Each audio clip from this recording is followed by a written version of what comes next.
What's going on? What's going on, man? You know who it is. You know what it is, man. It's your boy Big June. I'm back at it. Here with another episode of Big June Sports Talk, where sports discussion becomes sports debates and so on and so on, man. Before I get this episode on the way, if you're new to the channel, hit the like button, hit the subscribe button, man. You know, before we get into it, everything we love to talk about sports, man. The good, the bad, and the ugly. Everything and anything associated in the sports world, I touch on this platform, man. You know, before I get this going, I want to apologize in advance for two things. One, it's for the air conditioning in the background, because it's truly hot out here in the Sunshine State.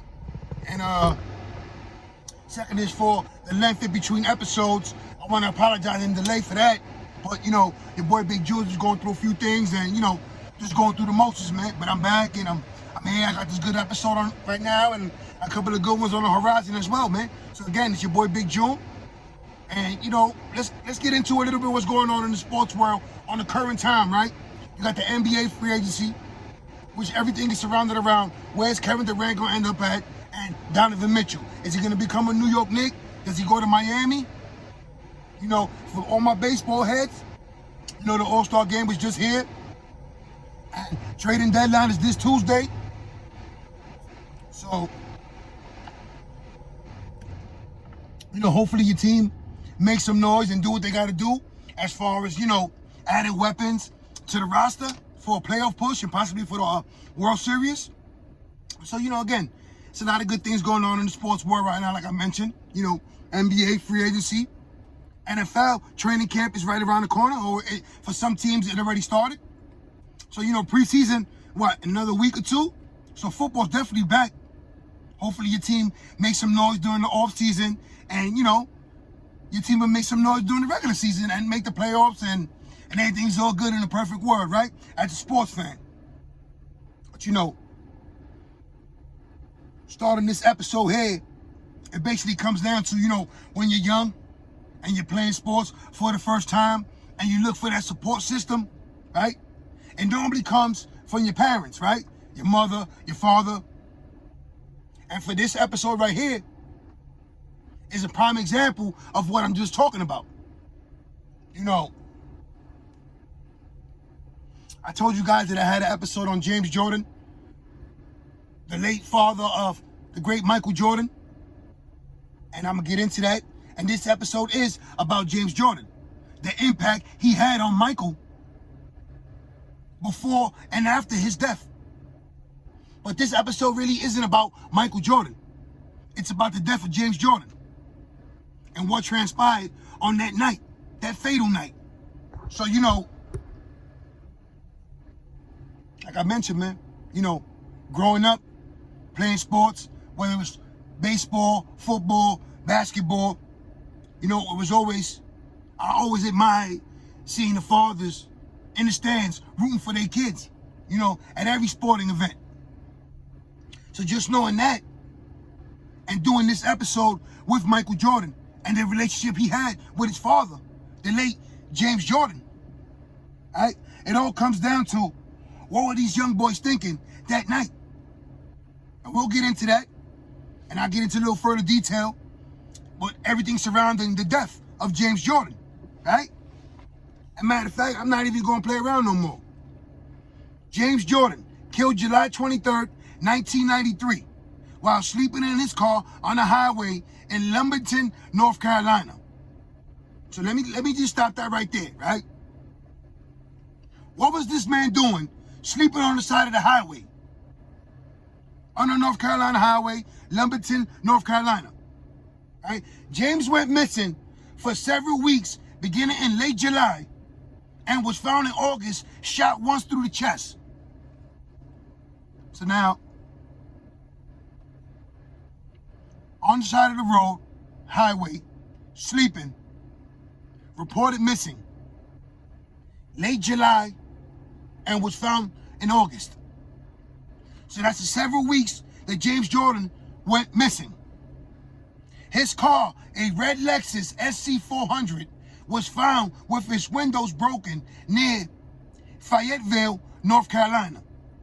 Now, from Lumberton, North Carolina, sleeping on the side of the highway, his red Lexus was found in Fayetteville, North Carolina, with his windows broken. while his body was discovered about 60 miles away in a creek by a fisherman near McCall, South Carolina. Excuse me. Though he wasn't immediately identified as Michael Jordan's dad. All right? So now let's slow all that down for a second.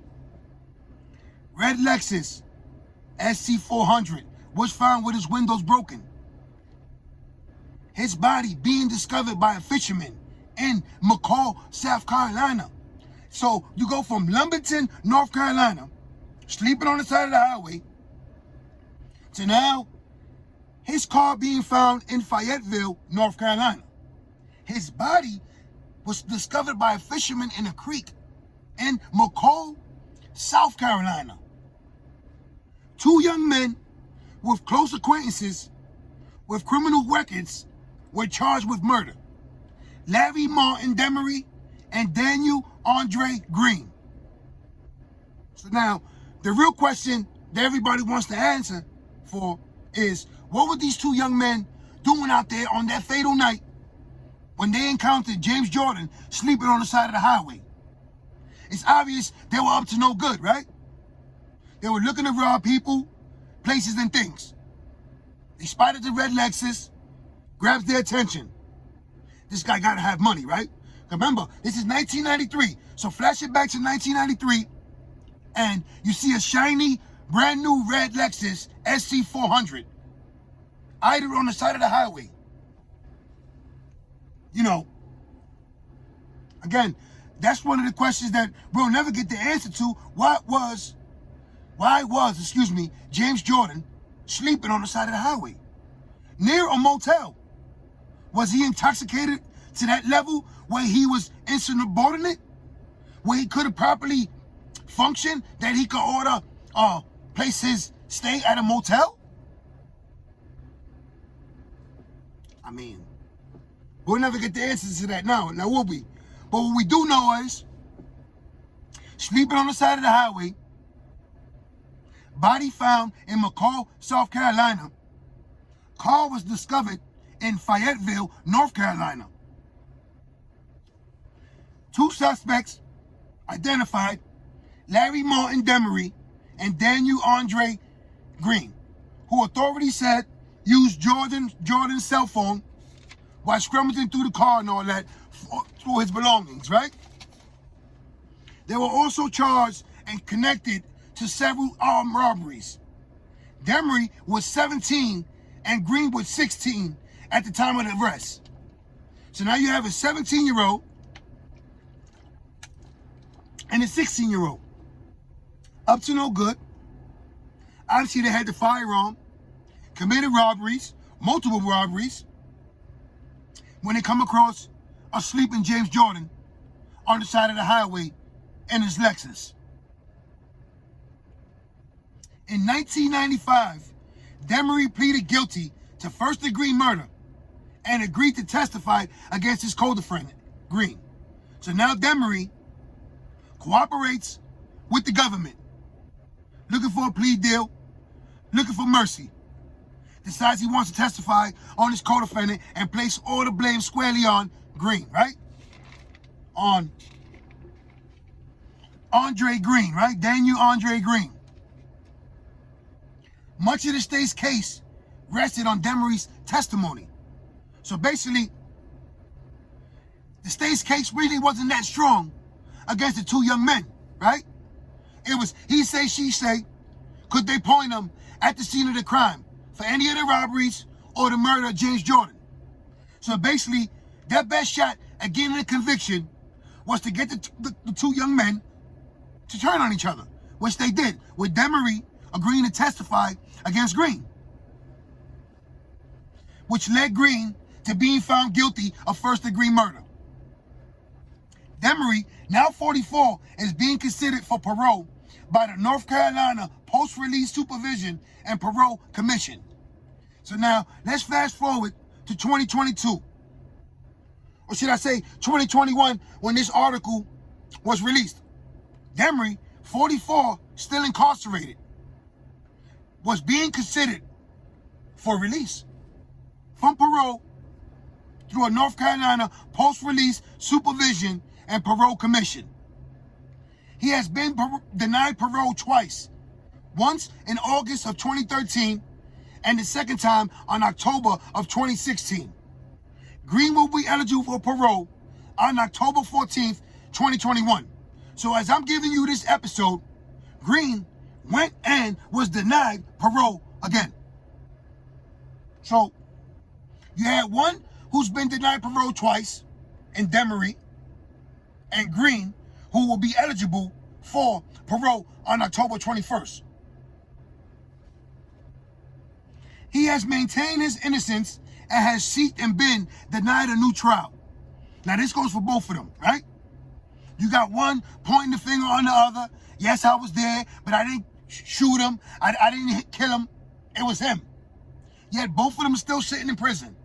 One being considered for release through a program technicality, right? But it never occurred. In 2020, Demery was granted parole via the Mutual Agreement Parole Program. So like I just mentioned, being considered for release through a Mutual Agreement Parole Program, a scholastic vocational program according to the NC Post-Release Supervision and Parole Commission. So now, this is one of them programs that if you comply and complete and meet the standards, you can possibly be early released. So these programs are not given to every inmate. Every inmate doesn't qualify for these programs. So somehow, these murderers or murderer slid into the cracks and ended up getting a program. A scholastic vocational program, right? His parole date was set for August 6, 2023. So now he completed the program. Just light at the end of the tunnel for this young man, right? With his parole date set for August 6, 2023. The duo were planning to rob a motel when the expensive car caught their eye. So like I mentioned in the beginning of the episode, two young men up to no good, with a weapon on them, or weapons, looking to rob places, people, and things, right? When they come across a shiny red Lexus, idled on the side of the highway. So Jordan awoke and asked what was happening right before they shot him. Right? He wakes up, surprised, stunned, scared, shocked. Boom. They shoot him through the glass. Demery was quoted with saying, "I believe we killed Michael Jordan's daddy." So I guess when they go through his belongings in the car, in his possession, they finally realize that they killed the father of the greatest basketball player on the planet, Michael Jordan's dad. A North Carolina state panel officially canceled the planned parole for Larry Demery and did not give a specific reason as to why. So as I just mentioned earlier, a conditional release, if he completed successfully and met the requirements of that program, a scholastic vocational program, right? For whatever reason, it was canceled without any specific reason. However, Department of Public Safety spokesman Greg Thomas told the Associated Press Demery was part of a program, that can be terminated at any time, right? If the prisoner violates prison guidelines or violates behavior rules in prison. Demery, according to the reports, has had 19 infractions since 2001 at the Lincoln County, North Carolina prison, including 2 for substance possession. So let's slow that down for a second. 19 infractions since 2001. Yet somehow he found himself in a vocational scholastic program with early release being rewarded if you comply and complete the program. Now, spokesman gives out an indecisive reason of why his parole was revoked, right? So, could it have been for the 2 counts of substance possession that Demery was caught with? Because you got to have a sparkling infraction record as far as tickets, disciplinary goes to qualify for any one of these programs with early release, possibly, right? Excuse me. So 19 infractions since 2001, including 2 for substance possession. So obviously this man has got caught with possession of a paraphernalia. Could it be drugs, cigarettes, dope, whatever the case might be, alcohol? But 2 substance abuse tickets. Possession. 19 infractions since 2001. Yet he was set to be released August 6, 2023. Right? Originally, his release was delayed by 12 months to 2024. So now, I get into it. I get into this quick nugget, right? And this is where, like, stuff get real interesting. Convicts in North Carolina who are serving life sentences for murder are no longer eligible for parole in the state. Let me repeat that again for you. Convicts in North Carolina who are serving life sentences for murder are no longer eligible for parole in the state of North Carolina. James Jordan murder took place in 1993, about 1 year before the ruling went into effect. Excuse me, right? So, with that being said, if you're serving a life sentence in North Carolina for murder, you are no longer eligible for parole. They're giving you that long ride, minus Eddie and Martin, right? That's basically what it says. So, was it that Demery and Green slept through that crack when that new law came into effect and that made him eligible for that program, that vocational scholastic program in the first place? Right? I mean, this is how a convicted murderer always, on a technicality, on a guideline, on a sentencing error, which happens to them, right? Let me continue with this. Green has proclaimed his innocence and was sentenced to life in prison plus 10 years. Right? Now, Demery, who testified against Green, was sentenced to life in prison plus 40 years.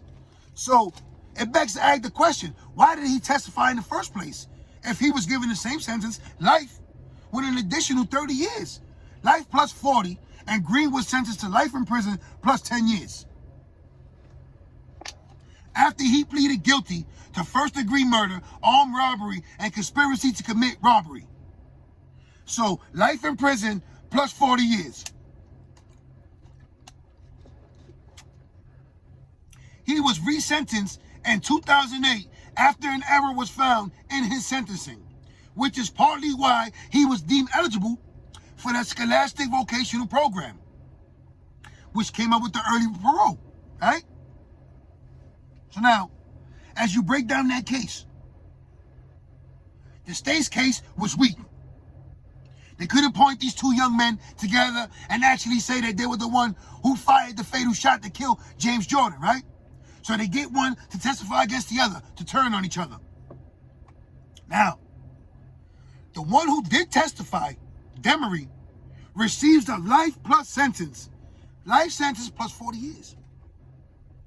But somehow was found eligible for a vocational scholastic program with possibly early release, and was granted and had a date and all that from August 6, 2023. They pushed it back to 2024 to ultimately denying and revoking his grant on parole. So he no longer has a date at sight for his release. And with convicted lifers in the state of North Carolina no longer eligible for parole, these 2 men are most likely going to spend the rest of their lives in prison. So you know how they say it's so easy to get in trouble, but it's so hard to get out of it. Now here we are in the year 2022, and Demery is 44. So Green has to be in that age range as well, from the 42 to 45, right? And these 2 men maintain their innocence, have seeked and been denied a new trial. One was resentenced, so I'm sure the other one was as well. However, it doesn't give them the light at the end of the tunnel as far as them being released and in the near future, or does it? Because as I mentioned earlier, and I'm going to mention it again, in the state of North Carolina, anyone serving a life sentence for murder is no longer eligible for parole. You know, some say that the death of his father led Michael Jordan to retire after the first three-peat. You know, emotionally stunned. We all seen how dramatic it was when he was clutching the ball on the floor, crying hysterical, knowing that his dad was right there by his side, celebrating his accomplishments, his rise to the top with his dad by his side. You know, others say that, you know, it was the gambling scandal and he was the face of the NBA of the time. So, you know, they didn't want to shame the face of the NBA as it, you know, had a popularity rising at the time. So, you know, it is what it is. That's up for debate. That's up for another whole different episode. But what we do know is the impact that James Jordan had in Michael Jordan's career and his life that led him to greatness. And we all seen that bond from the first championship to the third, where he cried hysterically on that floor, clutching that ball, realizing that his dad was no longer there to pat him on the back, to give him that hug, to give him that motivation for him to keep going. And all that was taken by two young men out there up to no good, ready to rob anything that moved in sight, right? And came across them sleeping. Now we could all question and wonder, why was he sleeping on the side of the road on a highway with a motel right across from him? But, you know, it's either here or there. So, you know, with that being said, we discussed the good, the bad, and the ugly. Everything and anything associated in the sports world, I touch and on this platform. And unfortunately, you know, when you associate Michael Jordan and all his greatness and all his accomplishments and all his greatness, one of the greatest losses he's ever dealt with and continues to deal with to this day is the death of his father and how he was taken from him by these two young men. Now, could you see Michael Jordan writing the parole bond when these two men were up for parole? Saying that, you know, he doesn't want them to see the light of day. Maybe he wants them to spend the rest of their life in prison. Or maybe, you know, he has compassion in his heart and has wrote that he feels all right with them being released. I mean, no one ever knows. I'm just hypothetically speaking right now. But what we do know, before I sign off on this episode, is that Demery and Green are currently incarcerated. And let me mention that again. In the state of North Carolina, if you're a convicted murderer serving a life sentence, you are no longer eligible for parole. That law has went into effect. It is what it is, man. Before I sign off, man, all my family and friends in New York, stay safe, stay sharp, stay blessed, stay alert. I know how New York is. It's crazy. It's a war zone out there.